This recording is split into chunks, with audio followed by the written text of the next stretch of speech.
Hello friends. जय माता दी। कैसे हैं आप सब दोस्तों। आज मैं एक बहुत ही इम्पॉर्टेंट टॉपिक पे बात करने वाली हूँ और वो है पितृदोष। बहुत ध्यान से सुने दोस्तों। काफ़ी बार ऐसा होता है कि हम बहुत सारे उपाय कर रहे होते हैं, चारों तरफ से बहुत सारे क्वेश्चंस आते हैं कि मेरे पास ये उपाय किया, वो उपाय किया, पर हो नहीं रहा है। मैं बार बार कहती हूँ, कोई भी उपाय करने से पहले अपने घर को साफ सुथरा रखें, उसमें कचरा ना हो, घर पे कोई भी कबाड़ ना रखें। और दोस्तों, सबसे प्रथम गणेश जी का सुमिरन करें। कोई भी पूजा पाठ आप करते हैं, सुबह सुबह उठ के सबसे पहले वक्रतुंडाय हुम, मैंने वो 6 अक्षरी करामाती मंत्र भी आपको बताया, जो आपको करना चाहिए सुबह और रात को। हर समय मन मन में ध्याते रहें ताकि सारी विपदाएं दूर रहे आपके जीवन से। इसके साथ ही दोस्तों, अगर हम अपने कुल के देवता, पितृ देवी देवता की अनदेखी करते हैं, उनको अगर हम सम्मान नहीं देते हैं उचित, तो किसी भी शुभ कार्य अगर हमारे घर पे हो तो हम उनको याद नहीं करते हैं, तो वो हमसे नाराज़ हो जाते हैं। हमें पितृ दोष का सामना करना पड़ता है। इस दोष से परिवार की सुख शांति खत्म हो जाती है। मानसिक, आर्थिक, हर तरह की समस्याएं उत्पन्न होने लगता है। हमारे पूर्वज जो हमारे पितृ बन चुके हैं, बस घर के बड़ों की तरह सिर्फ मान सम्मान के भूखे होते हैं। हमें इन्हें कभी नहीं भूलना चाहिए। उनसे ही हम हैं, इसलिए हमें उन्हें पूर्ण श्रद्धा और सम्मान देना चाहिए।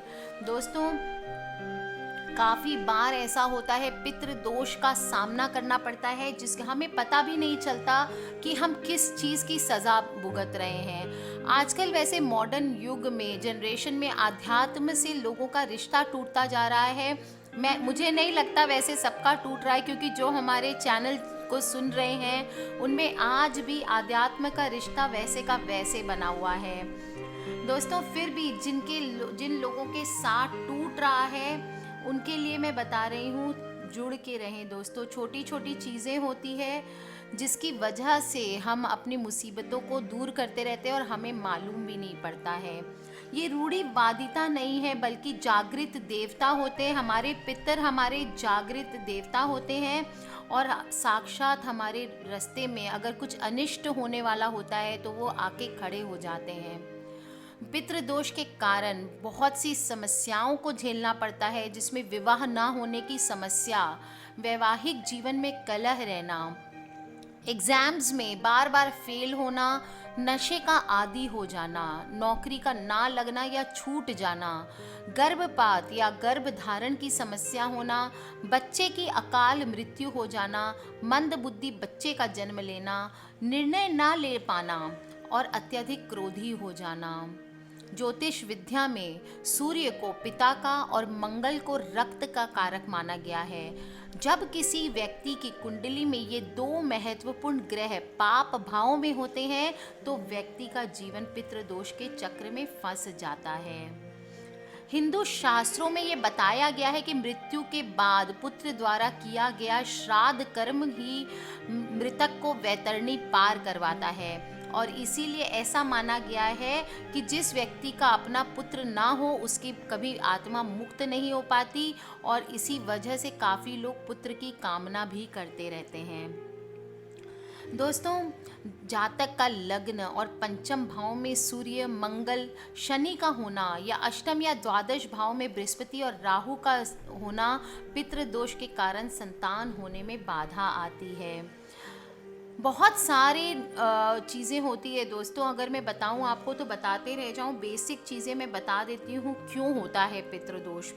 किसी न किसी ब्राह्मण कुल गुरु का अपमान करने के कारण, गौ हत्या के कारण, मरते वक्त अगर किसी की कोई इच्छा पूरी ना हो तो उसके कारण, और पितृ को जल नहीं देने के कारण। दोस्तों, मैं आपको हमेशा बताती हूँ, 1 लोटा जल सुबह सुबह तांबे के लोटे में सूर्य भगवान को देना चाहिए। इसके साथ साथ आपको एक छोटी लोटी जल की पितरों के नाम की ज़रूर देनी चाहिए। घर में पितृ दोष के लक्षण क्या होते हैं? आपको कैसे पता चले कि आपके घर में पितृ दोष हुआ है? जिस घर में पितृ दोष होता है उस घर का परिवार सिकुड़ने लगता है। घर में सदस्यों की संख्या में जबरदस्त कमी आने लगती है। घर में हर वक्त कलह का वातावरण रहता है। परिवार के लोगों में मन मुटाव बढ़ जाता है और नकारात्मक सोच बढ़ती जाती है। घर में अत्यधिक नेगेटिव एनर्जी का वास हो जाता है। बच्चे गलत रास्ते पर चल पड़ते हैं और परिवार में बुजुर्गों का अपमान होता है। शादी योग्य बच्चों की शादियां समय पर नहीं होती है और शादी के बाद संतान प्राप्ति में भी बाधा आती है। कितने भी धन आ जाए, चारों तरफ से धन की बरकत नहीं होती है। घर की दीवारों में सीलन टूटन फूटन रहती है। घर में सूर्य की रोशनी कम आती है और साथ ही घर हर वक्त फैला हुआ रहता है, यानी अव्यवस्थित रहता है। घर में मांस मदिरा का सेवन बढ़ जाता है और पितृ दोष के कारण घर के लोगों को भयंकर दुष्परिणाम झेलने पड़ते हैं। ज्योतिष में पितृ दोष का बहुत बड़ा महत्व माना जाता है दोस्तों, और प्राचीन ग्रंथों में पितृ दोष को सबसे बड़ा दोष माना गया है। इससे पीड़ित व्यक्ति पूरा जीवन कष्टमय ही गुजारता है। कुंडली में पितृ दोष अलग अलग तौर पे बताए जाते हैं। खर्चीले उपाय बताए जाते हैं जो कि प्राय लोग नहीं कर पाते। फिर भी मैं आज आपको छोटे छोटे उपाय बताती हूँ जो आपको करने हैं पितृ दोष को दूर करने के लिए। प्रतिदिन इष्ट देवता कुल देवता की पूजा करने से पितृ दोष का शमन होता है। याद रखें, घर के सभी बड़े बुजुर्ग को हमेशा प्रेम, सम्मान और पूर्ण अधिकार देना चाहिए। घर के महत्वपूर्ण मसलों पर उनसे सलाह मशवरा करते हुए उनकी राय का भी पूर्ण आदर किया जाना चाहिए। प्रतिदिन उनका अभिवादन करते हुए उनका आशीर्वाद लेने से पूर्ण रूप से वे प्रसन्न और संतुष्ट रहते हैं, जिससे आपको पितृ दोष से लाभ मिलता है। अपने ज्ञात अज्ञात पूर्वजों के प्रति ईश्वर की उपासना, सबसे पहले जैसे मैंने बताया आपको कि सूर्य को आपने जल दिया, फिर आपको अपने देवी देवता के आगे जो भी आप पूजन करते हैं रोज की, वो करने के बाद रोज एक छोटा लोटा जल का पूर्वजों को जरूर दें।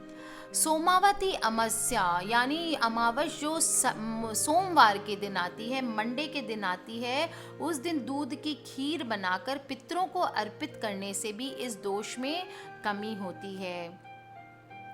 तो दोस्तों, अगर आपके कुंडली में पितृ दोष है या फिर आपके घर पे पितृ परछाई पड़ी हुई है, तो पीपल के पेड़ पर मीठा जल एवं जनेऊ अर्पित करते हुए ओम नमो भगवते वासुदेवाय इस मंत्र का जाप करते हुए कम से कम 7 या 108 परिक्रमा करें। उसके बाद अपने अपराधों और अपनी जो भी गलती हुई है उसकी क्षमा मांगे तो पितृ दोष का निवारण होता है। प्रत्येक अमावस्या को अगर आपको लगता है घर पे पितृ दोष हुआ है, तो अमावस के दिन आप 5 कोई भी प्रकार के फल गाय को खिला सकते हैं और पितृ दोष से पीड़ित व्यक्ति को प्रतिदिन शिवलिंग पर जल चढ़ा करके महामृत्युंजय का जप करना चाहिए। अगर आप माँ काली की उपासना करते हैं नियमित रूप से, तो भी पितृ दोष में लाभ माना जाता है।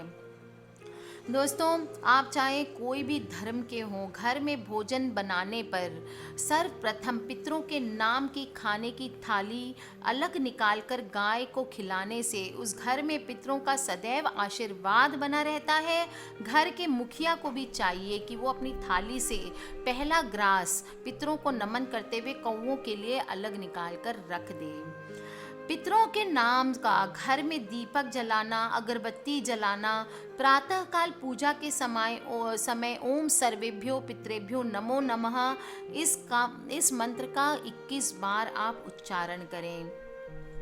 पशु पक्षियों को रोज थोड़े दाने सप्त दान खिलाने से भी पितृ दोष दूर होता है और हिंदू मान्यता के अनुसार मृत्यु के बाद भी अब स्वर्ग लोक की जब उनको प्राप्ति होती है तो प्रसन्नचित होकर देवताओं का पितृगण तथा अन्न द्वारा बंधुओं का भंडारा करना चाहिए। इसमें अपने परिवार, सगे संबंधी, मित्रों को विशेष रूप से बुलाएं श्राद्ध के वक्त। इससे पितृ दोष दूर होते हैं और पितरों के मन को संतुष्टि मिलती है। अमावस्या के दिन अगर पितरों के नाम का किसी ज़रूरतमंद को, खासकर ब्राह्मणों को बोला जाता है दोस्तों, पर मैं मानती हूँ कि किसी ज़रूरतमंद को खाना खिलाना चाहिए, चाहे वो किसी भी धर्म और जाति का हो। तो आप किसी भी धर्म और जाति के किसी भी नीडी पर्सन को खाना खिलाएं, इससे भी पितृदोष दूर होता है। शनिवार के दिन, रोज ना भी कर सके तो शनिवार के दिन पीपल की जड़ में गंगा जल, काला तिल चढ़ाएं। पीपल और बरगद के वृक्ष की पूजा करने से भी पितृदोष की शांति होती है। ओम नमो भगवते वासुदेवाय, इस मंत्र की माला का रोज एक माला आप जप कर सकते हैं। और कई बार ये भी देखने आया गया है कि जन्म कुंडली में कोई भी दोष नहीं होता, फिर भी जातक मुश्किलों से घिरा रहता है। इसके लिए उसे अपने परिवार की पृष्ठभूमि पर विचार करना चाहिए। क्या उसके परिवार में उनके पूर्वजों का विधिवत श्राद्ध किया जाता है? कहीं उनके पूर्वजों को कहीं से मुफ्त का धन तो नहीं मिला था? तो इससे भी कुंडली में दोष आता है दोस्तों। और कुछ लोग श्राद्ध करने के बजाय मजबूरों को भोजन करना ज़्यादा उचित समझते हैं। तो दोस्तों वो भी आप करें, पूर्वजों को आशीर्वाद मिलेगा। मुफ्त का धन जिसे कोई निसंतान व्यक्ति अपनी जायदाद विरासत में दे जाता है या ससुराल से मिला धन होता है, यहाँ उस धन की बात नहीं हो रही होती है जिसको, जैसे कि दहेज जिसको हम कहते हैं। पिता की मृत्यु के बाद अगर वो धन मिला है तो वो पुण्य का भाग नहीं होता है। और माना गया है कि अगर पुत्रियों में बांट दी जाती है वो धन को, पुत्रों के साथ साथ पुत्रियों में बंटता है वो धन, तो उसमें उस धन में पितृदोष नहीं लगता है। दोस्तों जब भी किसी परिवार से ही, जैसे ताऊ या चाचा या निसंतान या अविवाहित हो, उसका अगर कोई वारिस ना हो, अगर उसका धन मिलता है तो वो भी कई बार उसमें से उनके नाम की भी धन राशि हमेशा श्राद्ध में आपको निकालनी चाहिए, तो घर में शांति बनी रहती है। पितृ सबसे ज़्यादा जब उनको परेशान करते हैं जो कुंवारे होते हैं, जिनके संतान नहीं होती है। कई मामलों में इनके द्वारा बच्चों को भी परेशान करते देखा गया है। कुछ परिवार में देखा जाता है कि परिवार के किसी सदस्य की घर से बाहर मृत्यु हुई है और मरने के बाद परिवार को पीड़ित करते हैं। कुंवारे पुरुष अत्यधिक परेशान करते देखे गए हैं। ये लोग परिवार से कुछ उम्मीद करते हैं पर बोलते कम हैं। ऐसे में दोस्तों पितृ संतुष्टि का कार्य ज़रूर करना चाहिए। इनके नाम के कपड़े, भोजन आदि इत्यादि निकालने चाहिए, इससे पितृदोष दूर हो जाता है। तो दोस्तों आज मैंने आपको बहुत सरल सिंपल वर्ड्स में बताया कि पितृ दोष हो तो आपको क्या क्या करना चाहिए। ज़्यादा कुछ ना कर सके तो अमावस्या के दिन कम से कम एक गरीब ब्राह्मण को भोजन ज़रूर कराएं। गरीब ब्राह्मण नहीं मिलते हैं तो किसी भी ब्राह्मण को या किसी भी नीडी पर्सन को आप खाना ज़रूर खिलाएं। और रोज़ एक दीप जला के एक लोटा जल अपने पितरों को ज़रूर अर्पण करें। इससे आपके सारे पितृदोष दूर हो जाते हैं। किसी भी तरह के प्रश्न हो दोस्तों तो आप मुझे वीडियो के नीचे लिख के पूछ सकते हैं। कोई पर्सनल प्रॉब्लम होने पर मुझे ईमेल कर सकते हैं। और दोस्तों अपने परिवार वालों से, अपने सगे संबंधियों से ज़रूर ये वीडियो शेयर करा करें। हमें नहीं पता कौन सी वीडियो कब किसकी लाइफ चेंज कर सकती है। इसलिए दोस्तों सब्सक्राइब करके रखें ताकि आप हमारे आने वाले वीडियो से कनेक्टेड रहें। आज के लिए बस इतना ही। खिलखिलाते रहिए, मुस्कुराते रहिए, छोटे छोटे उपाय जो मैं बताती हूँ वो करते रहिए और लाइफ को बना लीजिए खूबसूरत। Take care friends, love you all and जय माता दी।